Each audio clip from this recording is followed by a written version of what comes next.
वजारत बल्दियात बल्कि local government की दिलचस्पी के बायस यकीनी तौर पर महकमा फाइनेंस सिंध ने मेहरबानी की और 50% OZT यकम नवंबर को जारी कर दी। इससे पहले 24 अक्टूबर को भी उन्होंने 50% OZT जारी की थी दिवाली के हवाले से। अब 50% OZT भी महकमा फाइनेंस ने अपने कहने के मुताबिक यकम नवंबर को जारी कर दी थी और उसका नोटिफिकेशन आ गया था, जिसके तहत बल्दिया कराची हो या 25 टाउन हो या है तो सिंध के 37 टाउन, लेकिन इनमें OZT शेयर जारी हो चुके थे और कराची के 25 टाउनों को जो जुम्मे के दिन बाकायदा ये लेटर मिल गए थे कि आपकी OZT हमने जारी कर दी है 50%।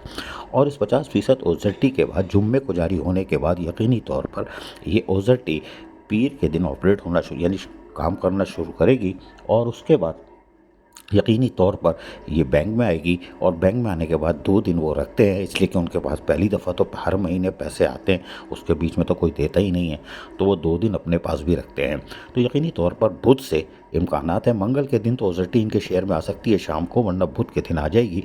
तो बल्दियाती मुलाजमीन जो है जो के पड़चे उड़े होते हैं और वो खुशी से सरशार होते हैं कि OZT का पेपर देखकर, लेकिन जब तनख्वाहें उनको उम्मीद हो जाएंगी कि बुध से शुरू हो जाएगी। बल्दियाती इदारे यानी टाउन्स जो हैं बुध से अपने मुलाजमीन को तनख्वाह दे सकते हैं। चेक अगर मंगल की शाम को या बुध की सुबह जमा करा दे तो बुध को जमा हो सकती है।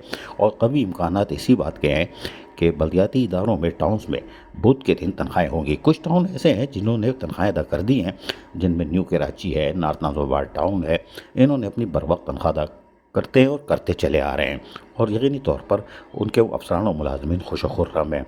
बाकी दीगर टाउन है, लियारी है, लांडी टाउन है, कोरंगी टाउन है और दीगर टाउन है, ये भी कोशिश कर रहे हैं कि वो भी अपना होमवर्क मुकम्मल किए हुए हैं ताकि जैसे ही OZT आए वो फौरी तौर पर यानी बैंक में आ जाए उनके अकाउंट में, वो चेक जमा करा दें।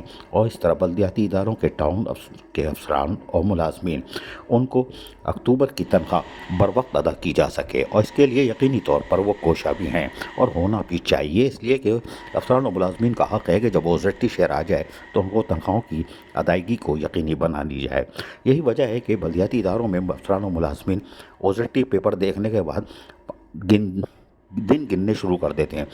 जो जाएँ भी परेशान होती हैं, अब भाई 21 को आई थी, जुम्मे तो आई थी, जुम्मे तो अभी तक माल नहीं आया। जब पूछो ना फाइनेंस वाले, उनकी गुड्डी चढ़ी हुई होती है, वो नाक पे मक्खी नहीं बैठने देते, बोलते हैं आ गई ना, दे देंगे ना, आने तो दो।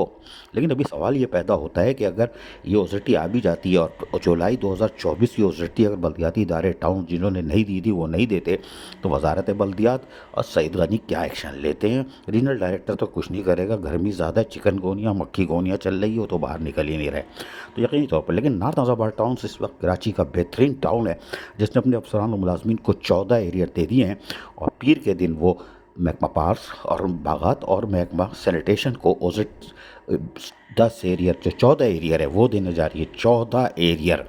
और उसके बाद दिसंबर में महकमा तालीम को दे के वो 14 एरियर से फारिग हो जाएंगे। ये बड़ी खबर है नॉर्थ नाज़िबाबाद टाउन से, जो अपने अफसरान और मुलाजमीन को जायज़ हुकूक और मफादात का मुकम्मल तहफ़्फ़ुज़ कर रहा है। जुलाई 2024 की तनख्वाह न देने वाले चेयरमैन और म्युनिसिपल कमिश्नर यकीनी तौर पर सईद गनी के हत्थे चढ़ सकते हैं, कार्रवाई हो सकती है। अजीज़ आरिफ, KBS बल्दियाती न्यूज़, कराची।